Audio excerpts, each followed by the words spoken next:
Hi, my name is Greg Andrus. I'm the Vice President with the Democratic Party of Evanston. I'm here today as part of the video interview series we're doing with all of the municipal candidates for this upcoming election cycle.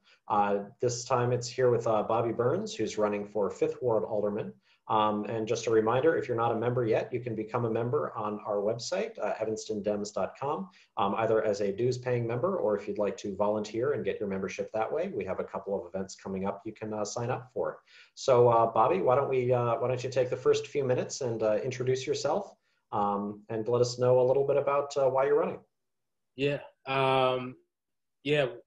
First off, just thank you for doing this, for hosting, and thank you to the Democratic Party of Evanston for allowing candidates to interview to receive an endorsement. And before I get into it, just wanted to take a second to send my my heart out to all the families, any family that recently lost a loved one or has an injured loved one because of the shooting spree that happened recently, that started in Chicago and ended up at some locations that many of us in Evanston have visited, and especially people in that immediate area around there frequent often. And then I also want to send my heart out to Carolyn Murray, who I know during her Democratic Party of Evanston interview, she was harassed and Zoom bombed and violence was threatened against her.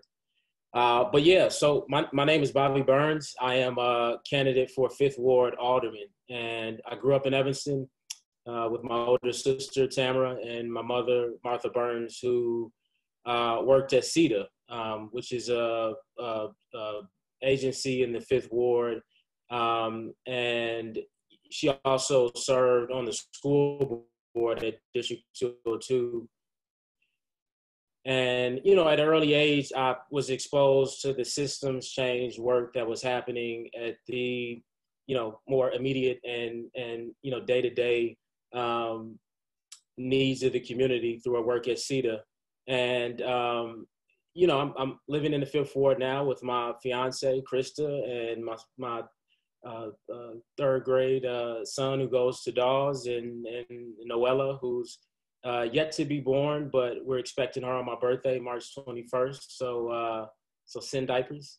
And the 5th Ward is a really special place. It's where many of my longtime friends and mentors grew up. It's a place where I affirmed my racial identity, not just as a Black man, but a Black Evanstonian, which, connected me to a really rich and important history of people that have contributed to Evanston, and those contributions, precede Evanston itself, even before it was founded.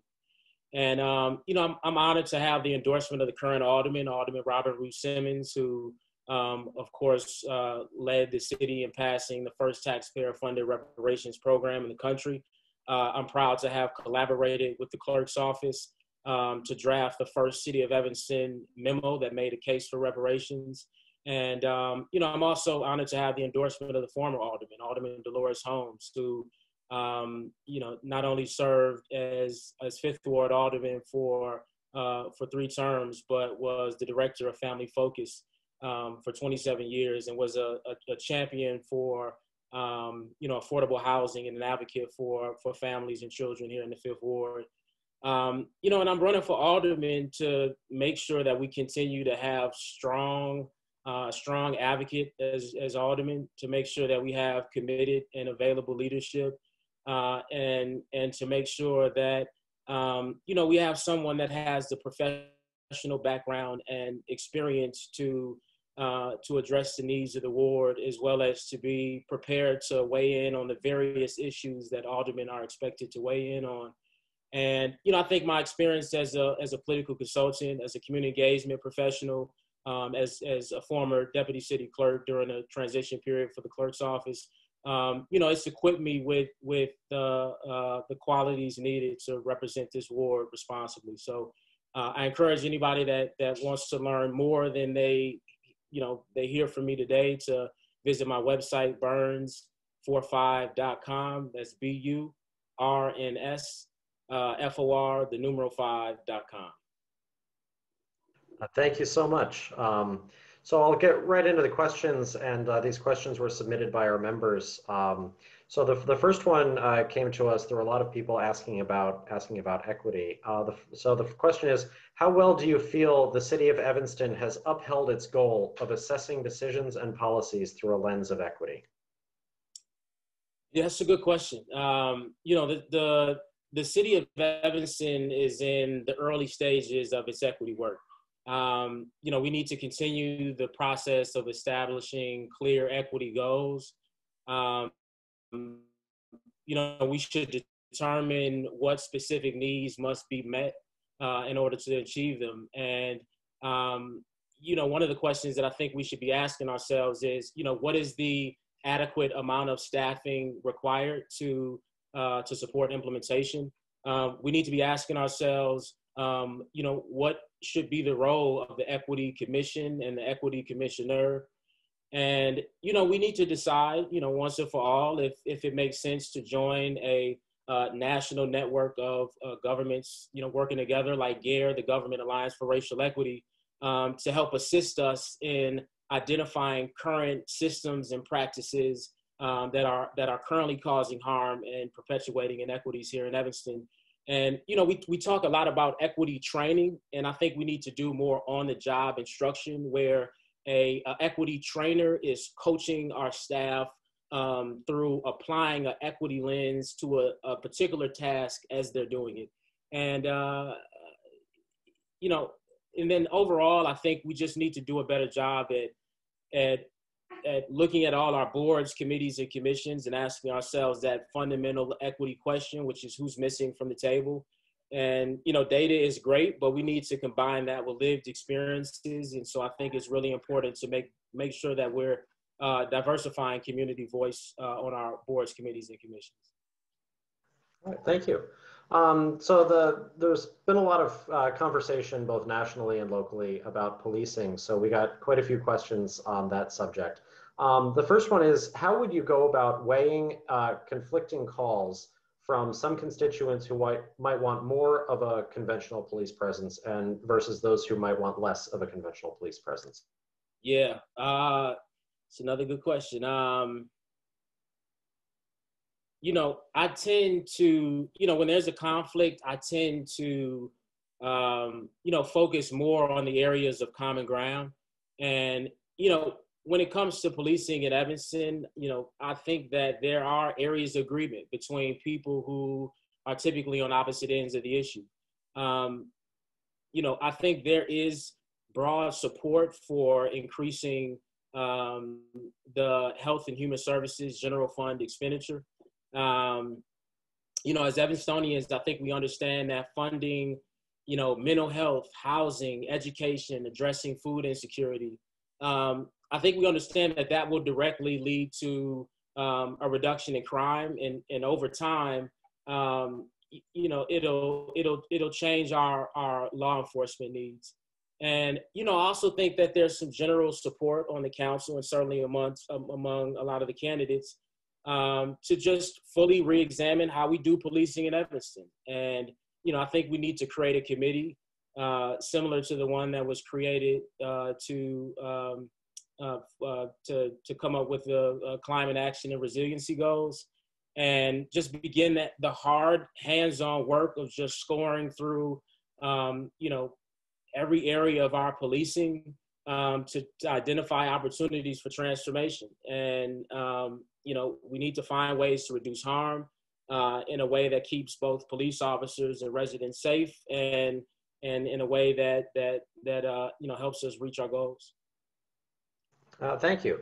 And one of the follow-ups we got to that was, do you feel that the city has done enough to assure Black and Brown constituents that they're not being unfairly policed, and that individual officers are held accountable?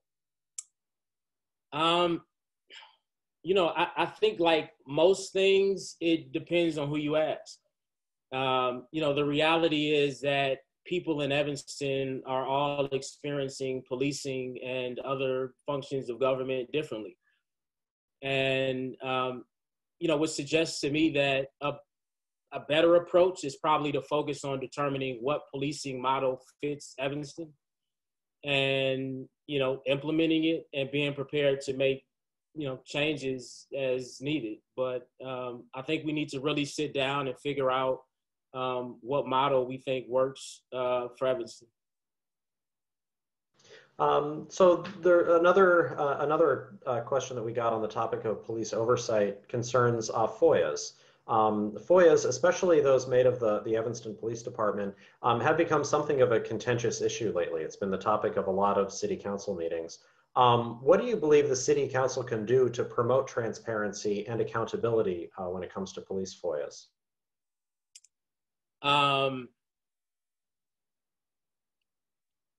I think that I was the former deputy city clerk, so I was charged with handling FOIA when I was when I was in office, and so I lean more towards that we need to restore the clerk's office to continue to having primary autonomy to vet, administer, and close out FOIA requests.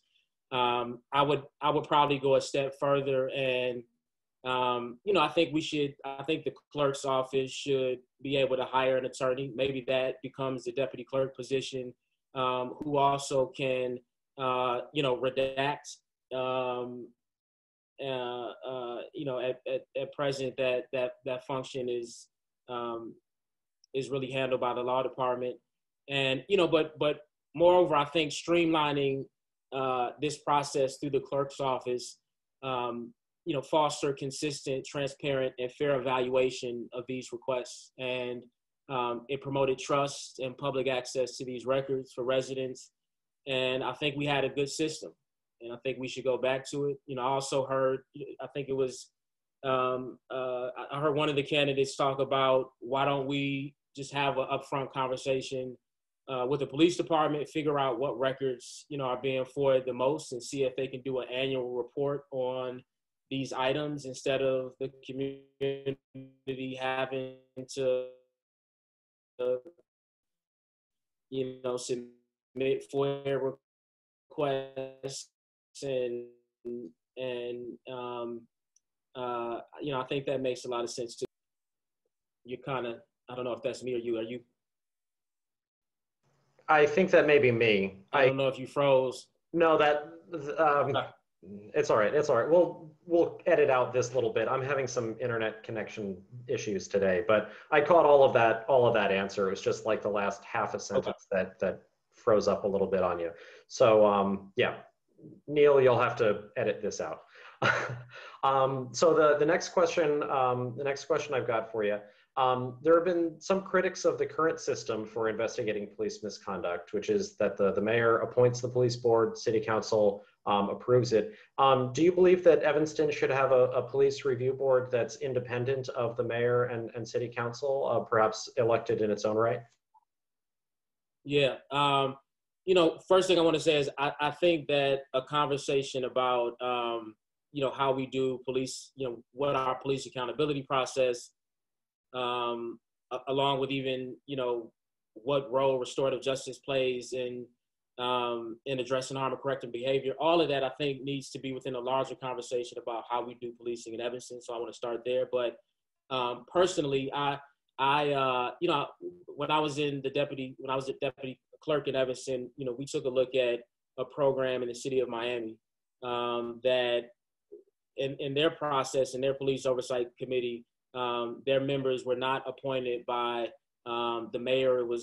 They were appointed by a nominating committee, and there were two from each precinct, and I'm trying to remember, there was two from each precinct. There were I think two came from the mayor and then one from the police chief, but it was a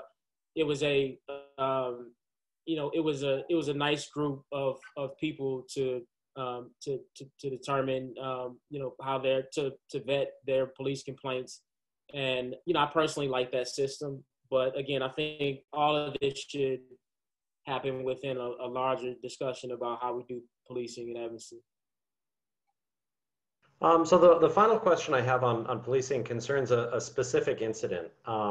So back on Halloween, Evanston made use of the the Northern Illinois Police Alarm System to respond to protests over by campus. Do you believe that the level of oversight the city has over NEPA's actions is sufficient? And what would you do to make this relationship more transparent and accessible to Evanston residents? Yeah, so NEPA is, from my understanding, it's a joint venture between suburban municipal police departments and, um, I think the way it works is that a police member agency or a member, a police member agency that's a member of NIPAS, if they, if they feel as though there's an event that they don't have the resources to handle, they can request assistance from NIPAS. And we all know that that NIPAS was requested to respond to protests downtown Evanston, and but they also were called prior to that, some months before that, they were called to provide standby security at First Church of God when we had the reparations town hall because of concerns of different just threats against the event. And initially my concern was that whether I wanted to know whether or not NIPAS officers were required to wear body cameras and identifiable information on their uniforms. And the chief cook has since said that yes, they are. And most of us have seen a picture circulating that shows an officer that seems to be not wearing a body camera, and certainly not having any identifiable information. And so I know I talked to the chief. He said that information is being forwarded to NIPAS, and I'm looking forward to hearing why that person wasn't wearing what they needed to wear. But I'm still concerned about that. And I think a lingering concern is this issue of FOIA-able records, or if NIPAS is exempt from being FOIA'd in the first place, which I think they are. I think the chief said that they are exempted from FOIA. And so then my next question was, well, are they, okay, we can't FOIA them directly, but are they required to produce, to deliver FOIA-able material to that home department, for lack of a better word, after they're deployed? And I think that the answer to that question is no. And, it's hard to say at this point whether or not we would need a state an action to be taken legislatively at the state level to the FOIA statute to address that. But that's where the trail led for me is I think they're supposed to wear cameras. They're supposed to have identifiable information on their uniforms. They're not FOIA-able, and I'm not sure they have to give any FOIA-able material to the home department after they're deployed. So that's a concern for sure. So the next couple of questions are a little bit broader, and they concern sort of the city government itself. Is there anything about the culture of our city government that you would like to see changed? Yeah, I think we need to incorporate regular phone banking and door-to-door canvassing and text messaging in our community engagement strategy. Too often I think we rely on sending out emails that consistently register low open rates, and we send out the occasional online survey. I think we need to think differently and more broadly about how we engage with the community and reach our hardest to reach residents. We need to designate more time for residents to ask questions and get direct responses from staff. And in other cases, hear back about how their comment maybe influenced the decision. And ultimately, I think we need to see involved residents as co-creators. we need to always bring the impacted area in any situation into the conversation as early as possible, so that they can, they can, so that they have an opportunity to state any objections or concerns, and also so we can address, any misinformation. We should encourage our staff to experiment with new approaches to solving old problems, and make sure they know that we support you and that your efforts to innovate won't be punished. And, I think overall, if there was any one culture shift I would want to make is, and this is not just in the city of Evanston or even just in government, but overall, I want to see what we can do to promote, embracing the notion of change. I think what I've seen sometimes is that we get so detached or attached, to our past decisions, and we start to identify them so much so that it's hard to grow beyond them. And I think we need to see ourselves, especially as public stewards, as more like scientists, in that there are some things that are not right or wrong, but they're working theories, and they can change, right? But we have to make decisions to address the now, but we're also open to new information and to changing things as things develop and we get new information. And I think that's important to keep the right tone during public discourse, because if I have an issue with a decision that was made in the past, that doesn't mean that I'm saying that you made the wrong call. That doesn't mean that I'm saying that you lack judgment. It just means that that we should always be improving and evolving and getting better as a local government. So I would say that's the number one culture shift that I would like to see. Thank you for that. So the next one concerns Evanston's home rule status, and its any benefits and the challenges that you see to Evanston being a home rule city, and how you feel about our current council manager form of government. Yeah. Home rule. Again, the way I understand it is that any municipal government with a population above, I think it's 25,000, is given home rule authority, and that allows us to craft local ordinances and make decisions and take action on that can address our local needs without having to kind of be at the will in some ways of state code and state legislators. So I think it's important. I think it's particularly helpful when you consider the financial challenges that we've had over the past few years.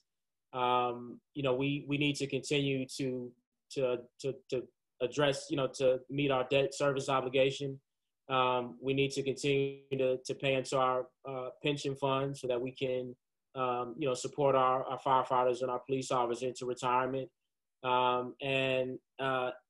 need to make sure that we make the suggested contribution into our reserve fund. And all of those things mean that we need to get creative about ways to fund the government and to find revenue. And so I think it's also good for that. And then also, when it comes to moving from our climate action and resiliency goals to implementation, especially when we talk about the need to change building and energy codes, I think home rule also gives us some flexibility to go as far as we need to go to meet some of those CARP goals. So I think it's a good thing. As far as, mayor form of government versus city manager form of government, I've heard some people say that mayor form of government sometimes dilute the authority of council members, and you have power brokers and constituents and other people who may go directly to the mayor instead of the council members. I've heard about the concern that you can't require a certain qualification or education.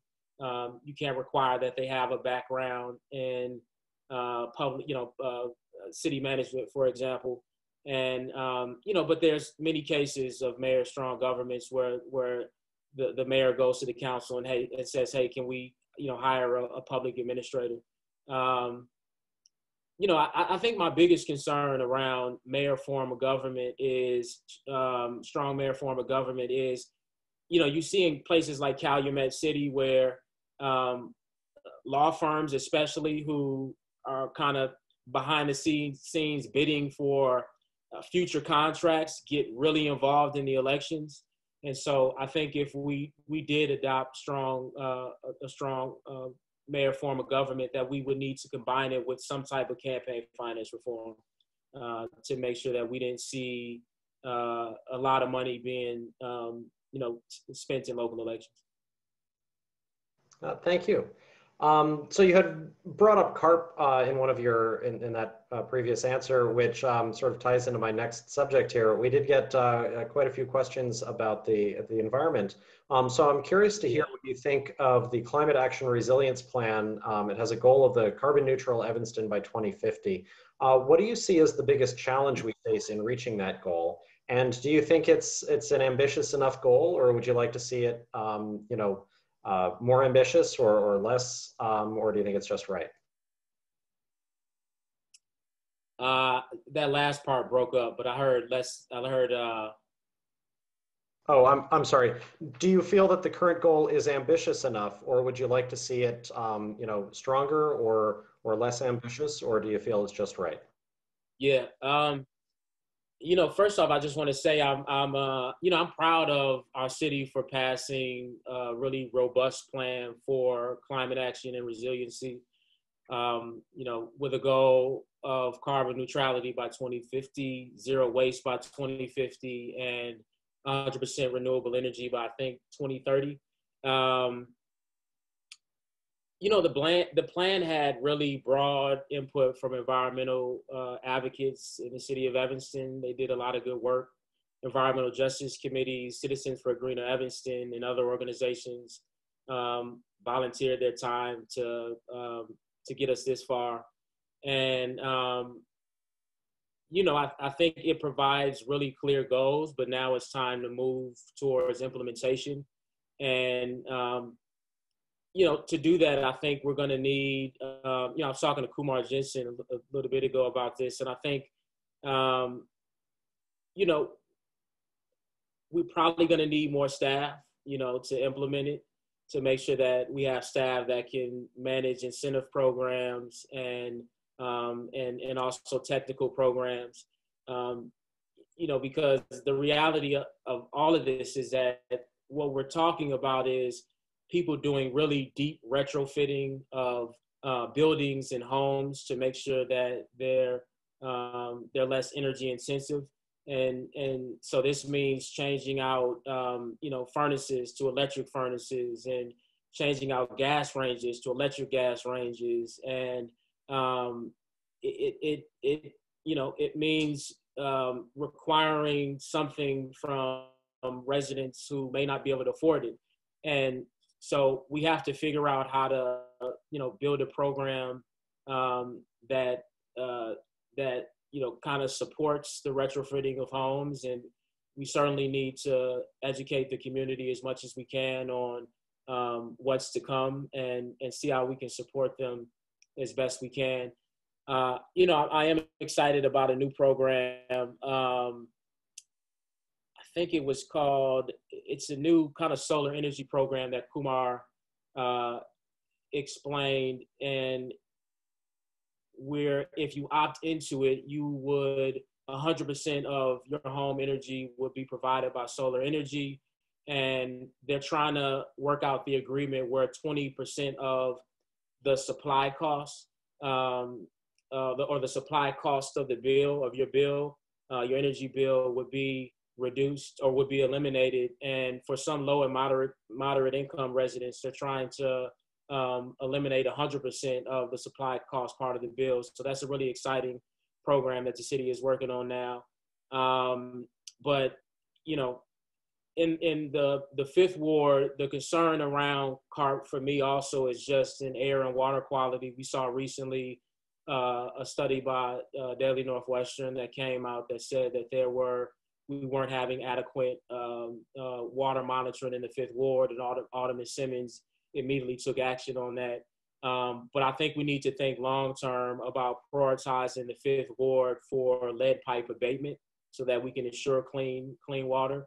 We have, a couple areas of concern that we need to monitor on an ongoing basis. One is a factory near around Wesley and Ashland and Lyons that produces coatings and accessories for oil pipelines, and some of the residents in the immediate area have had ongoing concerns about air quality and bad odors. And we did do some testing. We need to do additional testing there. There's also the waste transfer station. We need to address that. But we have some really urgent concerns in the Fifth Ward that I think we need to continue to monitor and address. Thank you. So the next question concerns the budget. Do you feel overall that expenditures by the city of Evanston over the last 4 years have appropriately reflected the priorities, needs, and interests of Evanston residents? I think we talked about it earlier. We could do a better job of prioritizing health and human services. We need to make more investments in people, in the health and wellness of our people that live here in Evanston. I think that's important. And, no matter what we do, if it's a priority, whether it's implementing CARP or implementing our equity goals, we're going to have to fund it, and we're going to need more people to do it. And unless we expect the state or some larger agency to do some of that work for us. So, I think by and large, we've done a good job, but we can do a lot better in health and human services. We can do a lot better in property standards, making sure that properties aren't unkept in the ward, and that we're addressing blight and other safety concerns through making sure that we're investing in a strong property standards department, and even taking a look at our property standards code if needed. So on the subject of development, the next question that came to us was, even before the pandemic, it seemed as though downtown Evanston was full of empty storefronts, and of course the pandemic has just made that so much worse. What do you believe can be done to promote development in a way that prioritizes small businesses and local ownership? My first priority is prioritizing identifying the right businesses for the storefronts. In talking to Paul Zalmazak about this, one of the economic development managers for the city, and also, listening to Ann Coakley at downtown Evanston, what I'm hearing is that, I think home decor and furniture retailers are going to do well, are going to continue to do well into the future. But the retailers that are competing with national retailers will continue to struggle. And so we have to identify the right businesses to occupy the storefronts. And I think where the city and Paul Zalmazak and the others want to go is really trying to identify businesses that are providing an experiential service to the public. And escape room, for example, is a good example of an experience where you're trapped in a room and they take away the key and you have to figure out a way to navigate yourself out of it, and you get different clues, and it's a group effort. It's fun, it's wild, it's crazy, and it gets people out from away from their computer and willing to spend money and go out to have some fun with friends. I've also heard another cool one I heard recently was they sold shoes, but they also were a workout facility. And so I would imagine that, you got a subscription to work out, or a membership to work out. And with that membership, maybe you were allowed to try on a certain amount of shoes while you're working out before you purchase them. And I think that's another pretty cool idea about something we could see. Tasha Wilson, who's a member of our police department, and the daughter of one of my mentors, she is, I know she wants to do a laundromat, but I think they're also trying to combine that with a restaurant and also have a hot sauce vendor, I believe, Verzell James. I may be off on that, but this is just something I heard. So I think it's trying to figure out these new ways to use space. We've also heard a lot about just pop-up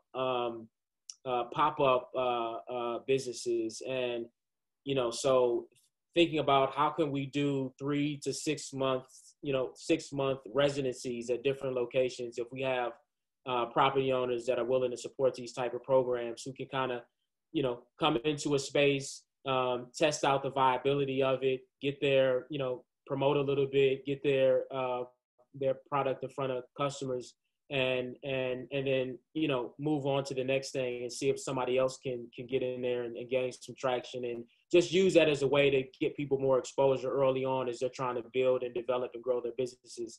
That's a few things that I think we can try out. And I'll say the last thing is, and this was an idea that came from, I think, a conversation between Paul Zalmazak and Alderman Holmes. But, what can we do to get, some of our musicians and artists who, are playing Sunday at church and at other events in the neighborhood, especially in the Fifth Ward, to,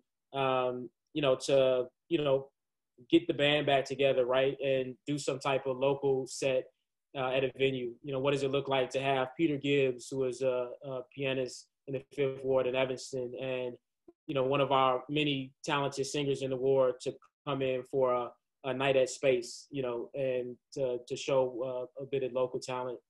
So I would say that's the last thing that I think we can take a look at. All right, excellent. So the last question I have on development here concerns residential development. So, City Council has approved a lot of, large developments, high rises, and despite all these new housing units, the housing costs in Evanston continue to go up. Do you feel that the inclusionary housing ordinance is doing enough to combat this, or what other solutions would you like to see implemented? Yeah. I think the one thing that I would like to see is allow for developers to give them an option to put the affordable housing at another location.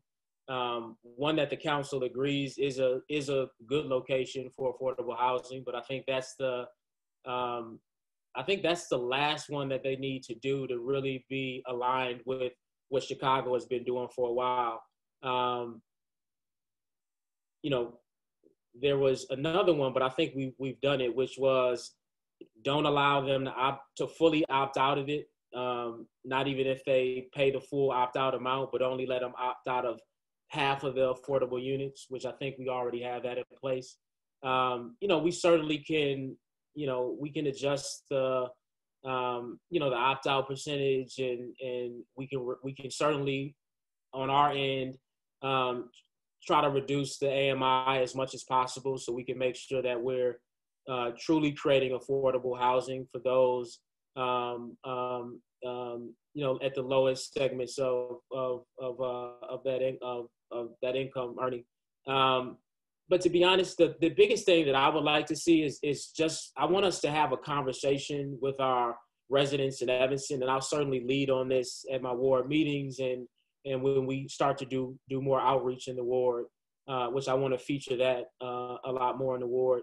But we need to really have a conversation with them about not just what type of housing they would like to see in the community, but also, like, let's have a conversation about what is affordable, because that may mean something different to people depending on what your income level is. And so I really want to sit down with the residents in the Fifth Ward, figure out what affordability means to them, what they would like to see developed in the area, and try to find, partners to develop and use.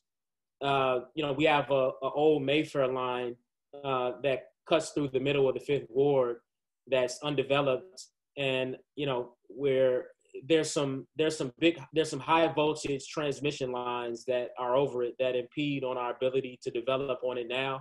I've been tuning in to some of the Utilities Commission meetings because we're at this moment we're negotiating our franchise agreement with ComEd, and so I personally think this is a wonderful time to try to get them to underground those wires so that we can develop affordable housing and build community spaces there, and potentially even put new bike and walking paths there.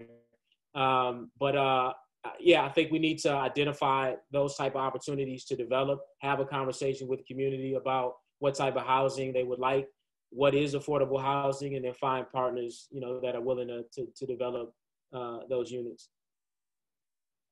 So the next question I have is one that's specific to the Fifth Ward. A couple of years ago, there was a lot of discussion and debate over the pumping station that ended up being built over by the river. Had you been an alderman at the time, do you think that's something that you would have supported, or what would you have done if you had been in Alderman Simmons' shoes in that moment? Yeah.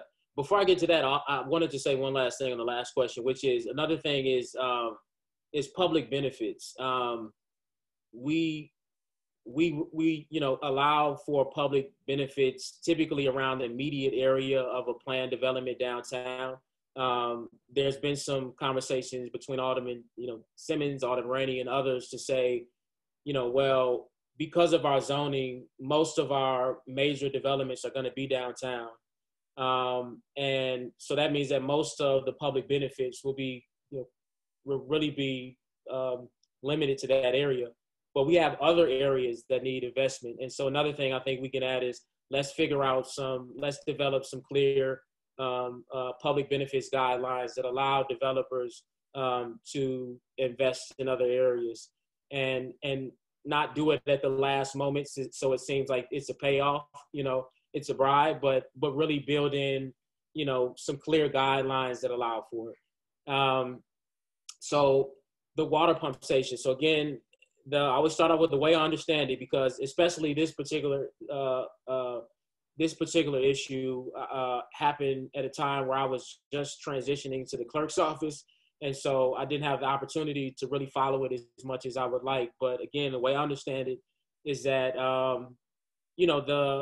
the city needed an additional water pump facility to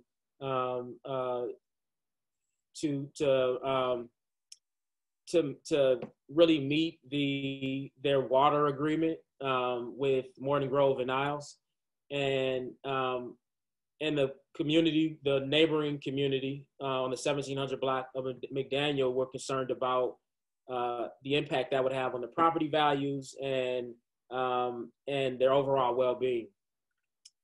The facility has since been constructed, and I definitely believe it requires ongoing monitoring for property damage and air pollution and any other issue affecting people's well-being. We need to watch it closely as we're watching those other sites that I was talking about, the waste transfer station, the facility that produces the coatings pipelines.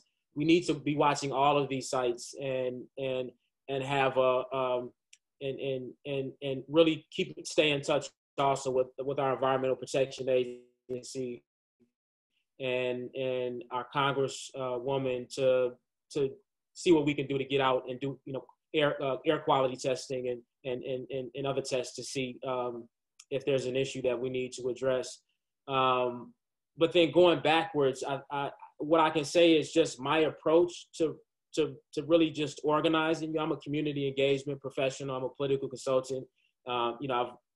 I've worked on various campaigns throughout the Cook County and in Evanston, and my approach to organizing is always to try, as I said earlier, to identify people in the immediate area, the impacted area, as soon as possible, so that we can pull them into a conversation about what's happening, give them enough time to ask as many questions as they want to, get all the answers, And again, it also allows the city to address any misinformation that can cause unnecessary disagreement between the city and community members. And I can promise to really maintain that approach if elected. Thank you very much. So these last two questions are the ones that I'm asking all of the non-incumbents, all of the challengers, although you're not running against an incumbent. The first one is why alderman? So of all of the different races that are on the ballot this year, of all the different ways that you could throw your hat in the ring for public service, why this race specifically? Yeah. It's a part of what I said earlier. I've been working in the Fifth Ward for a long time and organizing here for a long time.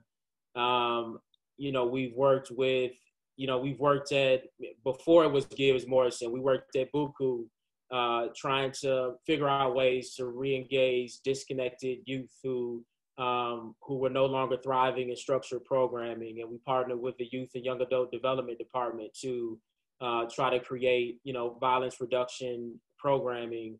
But more than that, to create a space where young people in the community could find a sense of belonging and find a space where they could take up space and fully be themselves.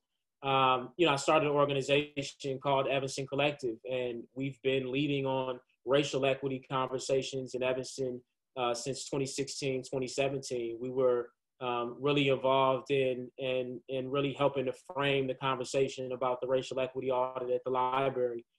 We've also tackled issues around alternative arrest committee, around our police complaint process in Evanston. And, we also were involved in supporting a school in the Fifth Ward during the last referendum around 2012. And, my work as a deputy city clerk, working on trying to improve transparency and accountability in the city of Evanston. We also were trying to, we added a self-reporting question during the board's, committees, and commissions application process so that we can better identify a board makeup to ensure, as I said earlier, that we have more diversity in our community voices. And, I've been involved, and, I feel like I'm in a good position to continue again to provide the Fifth Ward strong leadership. I think we need somebody that is available, that literally just has the time to address all the urgent needs and take advantage of all the opportunities that we have. I've arranged my life these past 10 years to make sure that I wasn't going to be in a cubicle from 9 to 5, and that I had the flexibility in my work schedule to take on, demanding volunteer and semi-volunteer roles such as this. And I think that's been demonstrated in some of the activities that I've just described, but also in my ability to partner with my neighbors to create real meaningful institutions that have led to more power and public engagement for our residents here. We started a ABC group, a parent group at District 65 that has a budget and a permanent space for families to organize and to come to know their government and to just feel like government isn't happening to them, but with them. And, we recently started a newspaper. My fiance and I, who's a journalism major, recently graduated through this program called the Google News Initiative. And we launched the Informed Village, which is a newspaper that is trying to help address the information gap in our community, to make sure important information is getting pushed out to the community and people know what's happening and they feel engaged and they feel connected to their community. So this is just a good next step for me. And, I'm ready to take on the job. And, I've tried to do my due diligence while I've been campaigning to, really canvass the area and make phone calls and get a really good sense of what's going on in every corner of the ward. As I've told people time and time again, the Fifth Ward is an arbitrary political boundary, but beyond that, depending on where you live, you can be having a very different experience. And so getting on the ground, having these conversations, figuring out, on on Leon's place, right? They're having issues with rats that are coming from where we park our garbage cans in one of our city facilities there, right? And you know, on the Lions Lamar area, they're having issues with speeding cars and need information about what they need to do to add speed bumps to the area. On Church and Dyes, they're having some issues with a recent change with their residential parking, and that's impeding on the local businesses in the area, the ability for their customers to park without getting ticketed. You know, I could go on and on, just really trying to learn the neighborhood and make sure that if I do get an opportunity to serve, that I'm prepared to you know, to just kind of address the priorities that I've identified while I've campaigned. Thank you. And for the final question, tell us about one decision that that outgoing Alderman Simmons made that you agree with. Yeah, you know, of course, reparations. You know, but beyond reparations, which is really important work, she has done a wonderful job to engage entrepreneurs and to help them establish their businesses and grow them and get the information they need, the technical information they need to not only provide the service that they provide, but just to manage the day-to-day of operating a business, which is challenging when you're a solopreneur. You know, every business owner, most business owners, you know, don't have a staff, one that's handling accounting and another that's handling social media and another that's handling you know, marketing and promotion. Oftentimes it's just one person. And so equipping our entrepreneurs in the community with the tools they need, especially the technology they need to do things more efficiently and easier, I think is important. And she's really led on that work. She's led on, you know, really helping our business, really just investing in our business corridors, namely through the storefront modernization program, making sure that money has been invested in those areas to beautify them and